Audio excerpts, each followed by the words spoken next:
Բարի եւ օրհնյալ առավոտ սիրելի հարազատներս, Հիսուս Քրիստոսի սուրբ ու զորավոր ու ամենակարող կենարար անունով օրհնում եմ յուրաքանչյուրիս։ Թող որ Հիսուս Քրիստոսը գայթակղություն չլինի մեզ համար։ Թող որ Հիսուս Քրիստոսի զոհողությունը, որ ավետարանն է, գայթակղություն չլինի մեզ համար, այլ լինի փրկություն։ Թող Տիրոջ իմաստությունը գործի մեր սրտերում, Սուրբ Հոգի Աստված, խնդրում եմ Տեր,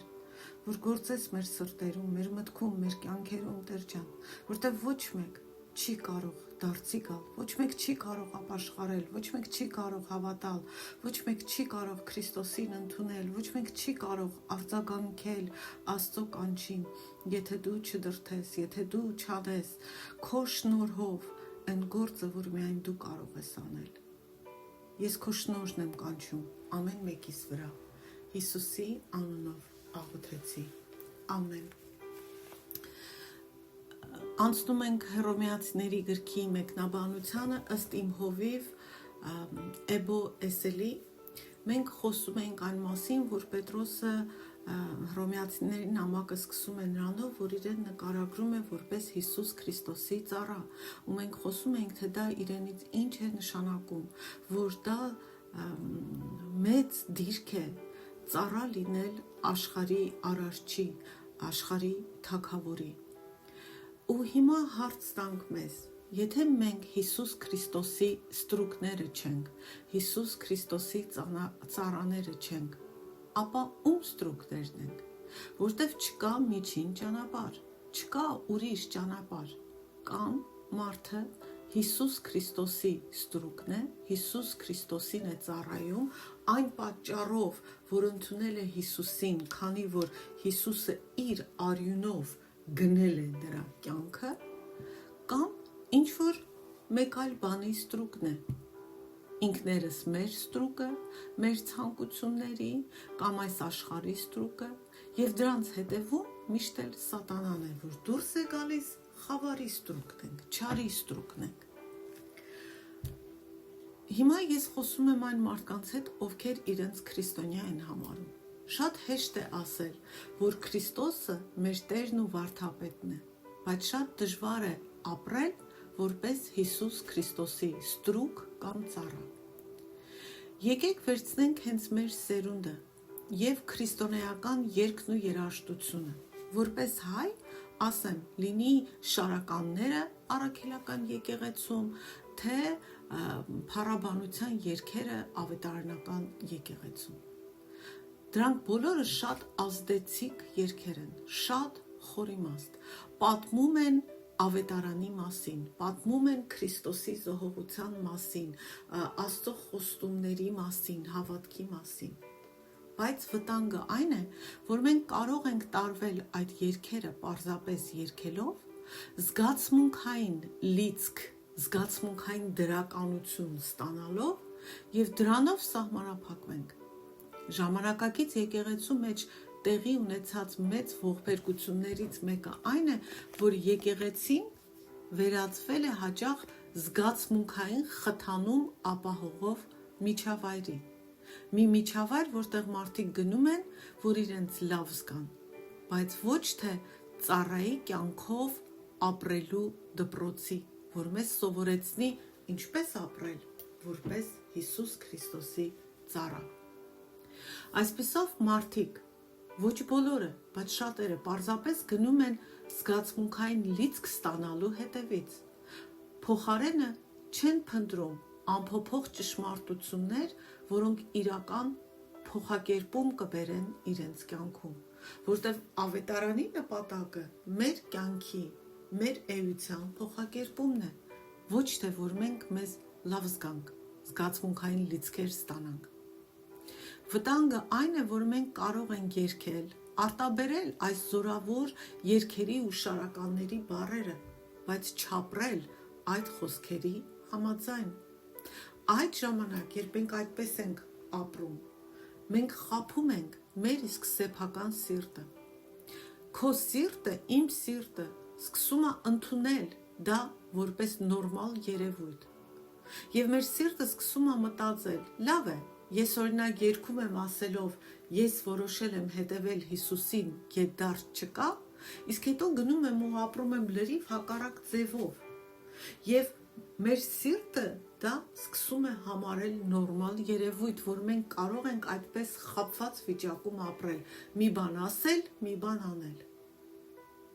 Մեր սիրտն ու միտքը ձևավորվում են այնպես, որ թույլ են տալիս մեզ այդպես ապրել։ Երգել, հռչակել, աստվածային խոսք, բայց գնալ ապրել հակառակ կերպով։ Մենք կարող է երգենք Տեր ես կտամ քեզ ամեն ինչ, բայց իրականում նույնիսկ քչից մեր կյանքում չեն կարող հրաժարվել։ Եվ քո սիրտը կհավատա դրան, քո միտքը կհավատա դրան ու դու կխաբես ինքդ քեզ։ Իմ հովիվն ասում է, կարծում եմ հենց սա է պատճառը, որ երբ կարդում ենք Սուրբ Գիրքը, Աստվածաշունչը, զգում ենք, որ այնտեղ նկարագրված իրականությունը, թե ինչպես էին մարդիկ ապրում, լրիվ տարբեր է մեր կյանքից եւ այն իրականությունից, որ մենք տեսնում ենք մեր շուրջ բոլորը։ Մենք երգում ենք երգեր, հռչակում ենք աստվածաշնչյան ճշմարտություններ, բայց արտաքին կյանքում դա չի արտահայտվում, չի դրսևորվում։ Մենք չենք ապրում ըստ այդ ճշմարտությունների, այդ խոսքերի զորությունը կարծես չի արձակվում մեր կյանքերում, որովհետև մենք մի բան ասում ենք, մի բան անում ենք։ Շատ հեշտ է ասել, որ Հիսուս Քրիստոսը Տեր է, բայց Աստվածաշունչն ասում է, որ դու չես կարող ասել Հիսուսը Տեր է, եթե դա Սուրբ Հոգուց չի ծնվել քո մեջ։ Չես կարող դա ասել, եթե դա սրտիցդ չբխի ու բերանովդ չարտասանես Սուրբ Հոգու առաջնորդությամբ։ Առանց Սուրբ Հոգու դա կլինի դատարկ բառեր։ Եվ երբ դա Սուրբ Հոգուց է ծնվում, Սուրբ Հոգին է քո մեջ վկայում ու դրդում, որ դու ընդունես, որ Հիսուս Քրիստոսը Տեր է եւ քո Տերն է, ապա Սուրբ Հոգին սկսում է աշխատել քո սրտում, որպեսզի դու ապրես այնպես, որ հաճեցնես Քրիստոսին եւ միայն Քրիստոսին։ Եվ ծառայի սիրտ է սկսում ստեղծել քո մեջ։ Պողոսը ինքն իրեն նույնականացնում է որպես Հիսուս Քրիստոսի ստրուկ, ծառա։ Շատ մարդիկ չեն ուզում լինել ստրուկ կամ ծառա։ Հարց տանք ինքներս մեզ. ես ուզում եմ։ Գրեթե բոլոր մարդիկ ուզում են լինել Տեր։ Դա է աշխարհը սովորեցնում։ Աշխարհը բոլորին մղում է դեպի Տեր դառնալը։ Իսկ Հիսուսը գալիս է եւ ասում է. ծառան իր տիրոջից մեծ չէ։ Կարդանք Հովհաննես Ավետարանի 13-րդ գլխի 16 խոսքը։ Ճշմարիտ, ճշմարիտ եմ ասում ձեզ, ասաց Հիսուսը, ծառան ավելի մեծ չէ, քան իր տերը, ոչ էլ ուղարկվածն է ավելի մեծ, քան իրեն ուղարկողը։ Այսինքն Հիսուսը ասում է, եթե ես եկել եմ ծառայելու, ապա ամենաբարձր դիրքը, որ դու որպես քրիստոնյա կարող ես հասնել, նույնպես ծառայելն է։ Սա տրամաբանական է։ Նայեք, թե ինչպես էին ապրում քրիստոնյա մարդիկ Սուրբ Գրքում։ Երբ ուսումնասիրում ես Հիսուսի աշակերտների կյանքը, ինքներս մեզ հարց պիտի տայինք.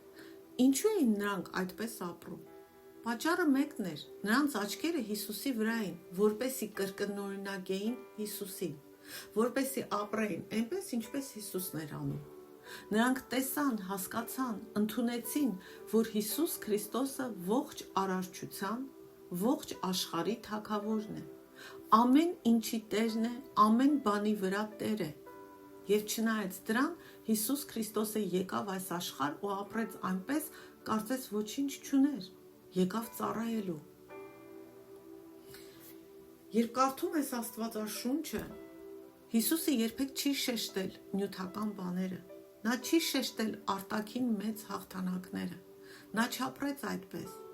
բայց լեռան քարոզում Հիսուսն ասաց. երանի ձեզ, երբ ձեզ նախատեն ու հալածեն եւ իմ պատճառով ձեր մասին ամեն տեսակ չար բան զրպարտությամբ ասեն։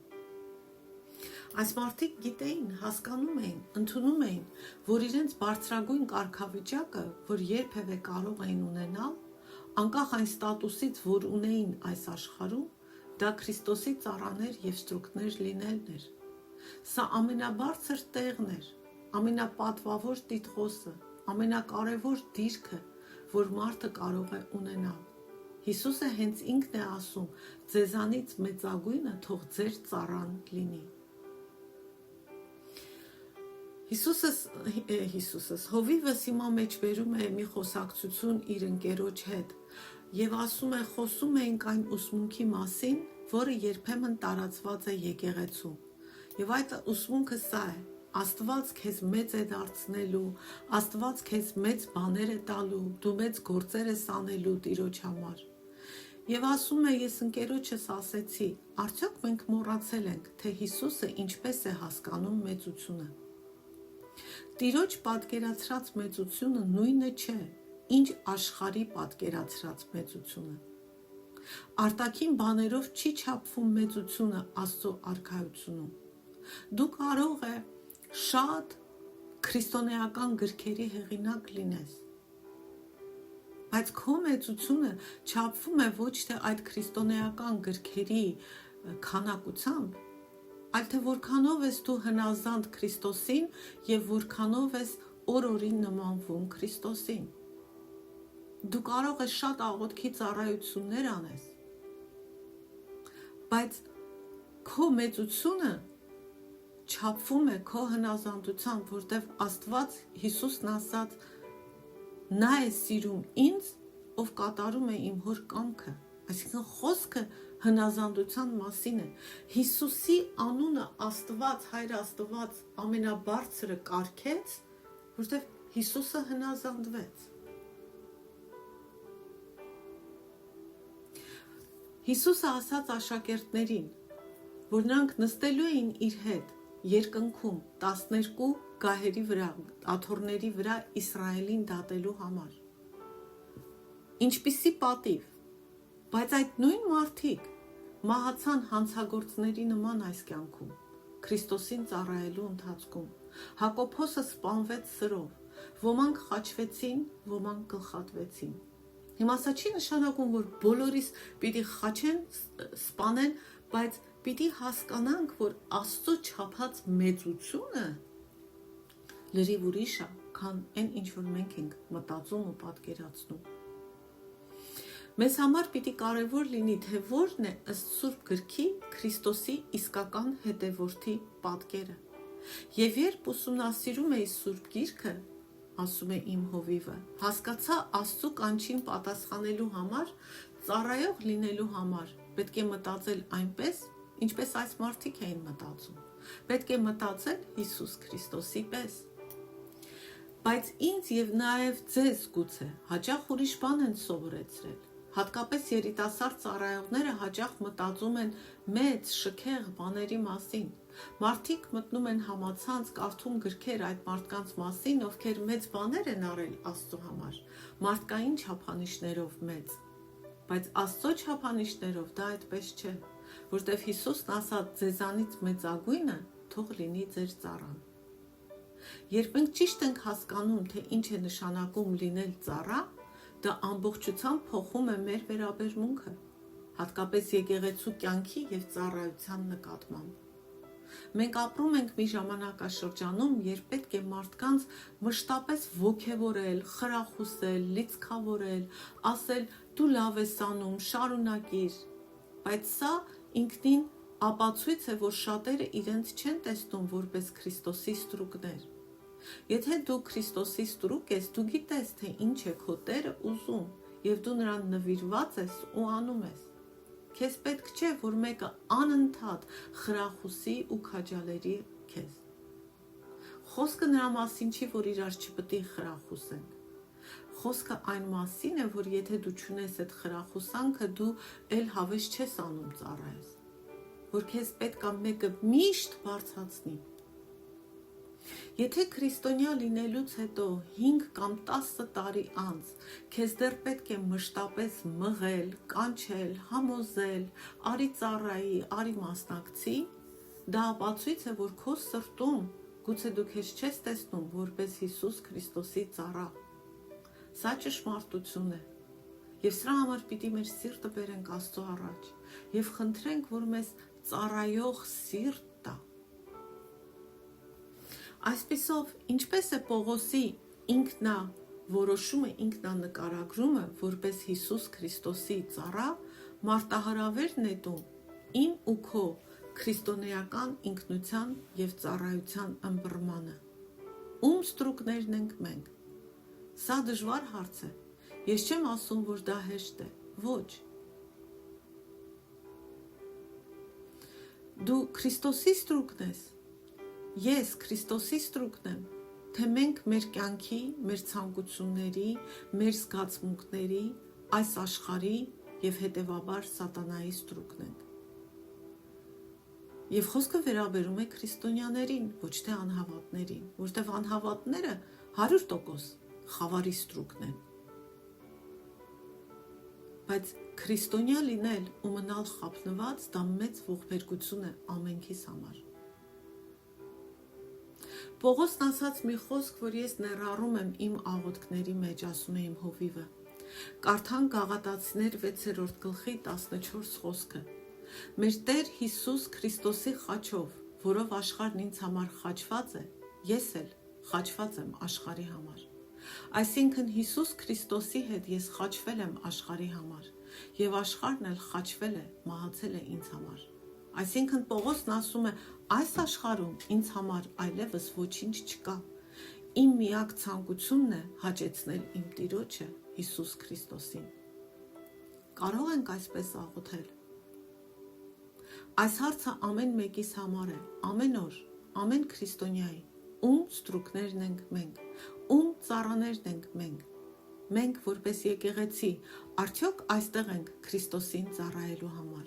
Եթե այո, ապա պետք է նմանվենք Քրիստոսին, նրա առաքյալներին եւ մեզնից առաջ ապրած սրբերին, ըստ Աստվածաշնչի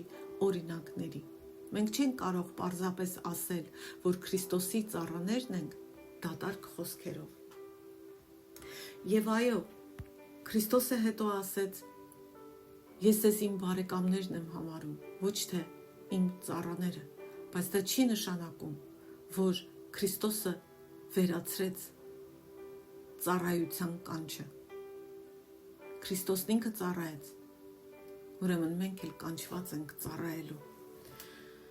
Թող այսօրվա իմ ծառայությունը Աստծո առաջ ընդունելի լինի։ Հիսուս Քրիստոսի արյան ծածկոցով ծածկում եմ բոլորիդ, կանչում եմ Տիրոջ ողորմությունը ամեն մեկիս կյանք, Տիրոջ շնորհը, որտեղ ամեն բան սկսվում է Տիրոջ շնորհով, շնորհ, որ տրվում է մեզ բոլորիս, որ արժանի չենք։ Շնորհը հենց դա է, նվեր անարժաններին, թող Տերը ների մեզ անարժաններիս, շնորհ անի, վառի մեր հավատքը, քանդի կապանքները մեր վրայից, վերցնի մեր կուրությունն ու խլությունը հոգևոր, մեզ նոր սիրտ տա, նոր սիրտ ստեղծի մեր մեջ, մեզ ծառայողի սիրտ տա, Հիսուսի անունով աղոթեցի, ամեն։